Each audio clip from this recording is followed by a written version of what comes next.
Hello दोस्तों, स्वागत है फिर से आपका हमारा इस चैनल पुस्तक ज्ञान में। दोस्तों, आज के इस वीडियो में हम लोग देखेंगे क्लास 8 के हिंदी का 17वां पाठ बाज और सांप का समरी। तो चलिए जानते हैं कि इस पाठ में क्या बताया गया है। देखिए दोस्तों, इस पाठ में दो प्राणियों के जीवन एवं उनके जीने और सोचने के ढंग के बारे में बताया गया है। पहला जो प्राणी है जिसका चर्चा इस पाठ में किया गया है वो बाज है, जो साहस का प्रतीक है और वो अपनी जान की परवाह किए बिना आसमान की ऊंचाइयों को छूता है। वह स्वतंत्रता को अपनी जान से भी बढ़कर चाहता है। जो दूसरा प्राणी है वो सांप है। अपनी नम एवं अंधेरी जो छोटी सी घर है उसी तक वो सीमित रहता है। बाज का साहस उस कायर प्राणी में भी साहस भर देता है। तो चलिए अब देखते हैं इस पाठ में इस दोनों प्राणियों के बीच कौन कौन से वार्तालाप होते हैं और जो सांप है वो बाज की बातें सुनकर उसमें कौन सा साहस आता है।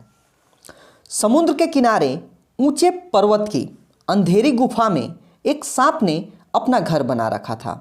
समुद्र की लहरें चमकती, झिलमिलाती और चट्टानों से टकराया करती थी।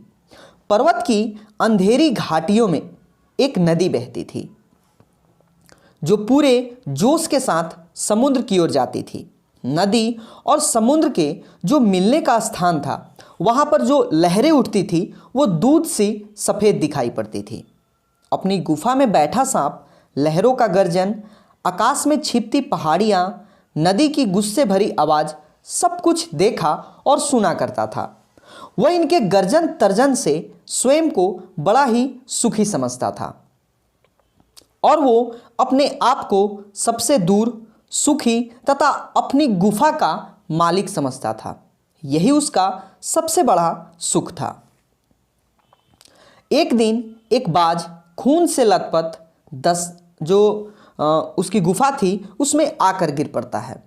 उसके सीने पर जख्म थे तथा उसके जो पंख थे वो खून से सने हुए थे। जमीन पर गिरते ही उसने जोर की चीख मारी और धरती पर लौटने लगा।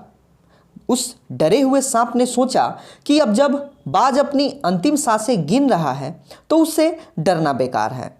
सांप घायल बाज के पास पहुंचता है और मन ही मन खुश होकर वो उस बाज से बोलता है कि क्यों भाई, इतनी जल्दी मरने की तैयारी कर ली तुमने।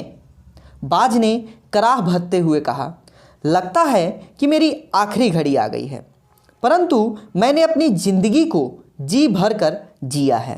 शरीर में ताकत रहते हुए मैंने प्रत्येक सुख को भोग लिया है।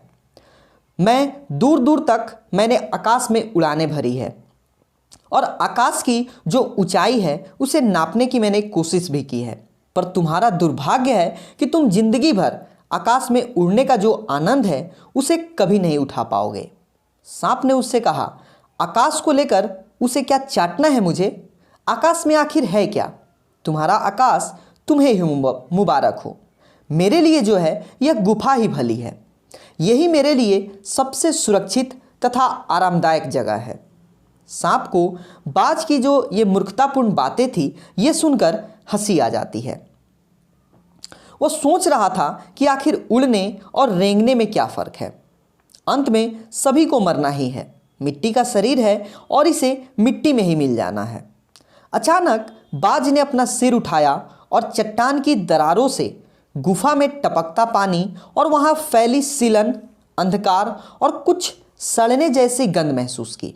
उसने चीख भरकर कहा कि काश मैं इस जगह से निकल पाता और एक बार फिर से मैं आसमान में उड़ पाता।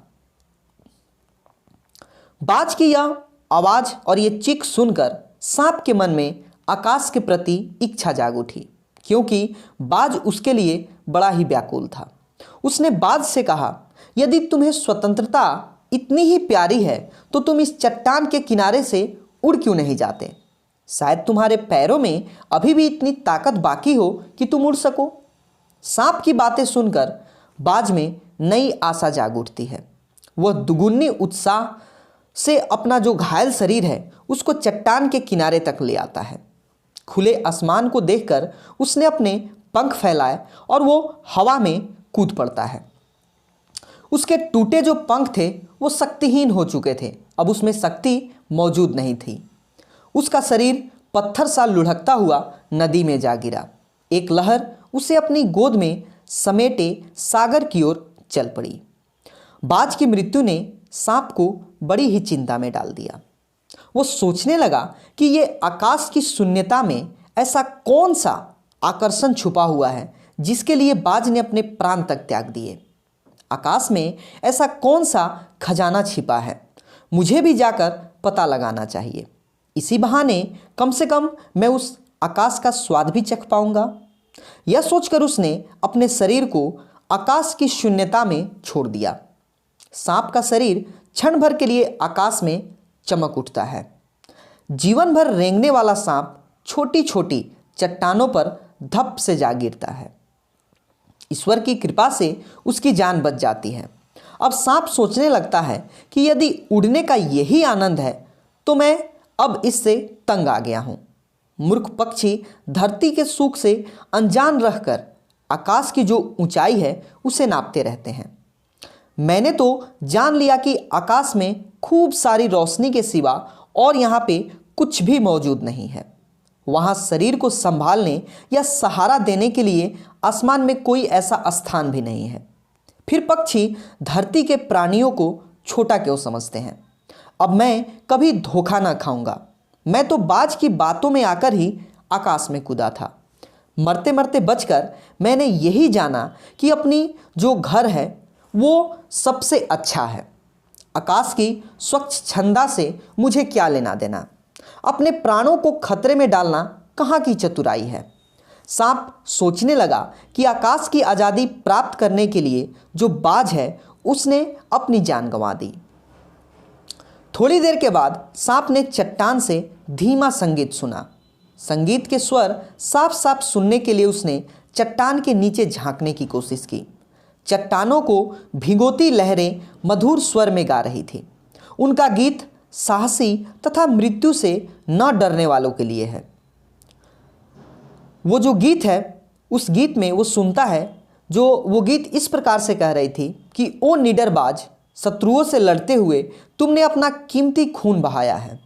तुम्हारे खून की एक एक बूंद जिंदगी को प्रकाशित करेगी और साहसी बहादुर दिलों में स्वतंत्रता तथा प्रकाश के लिए प्रेम पैदा करेगी।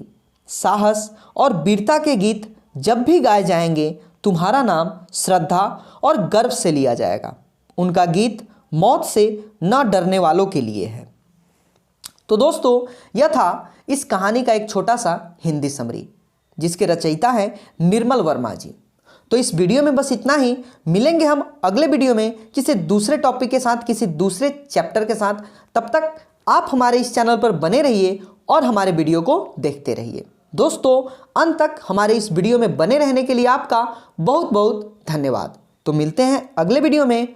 तब तक के लिए दोस्तों अपना ध्यान रखिए, ख्याल रखिए। जय हिंद।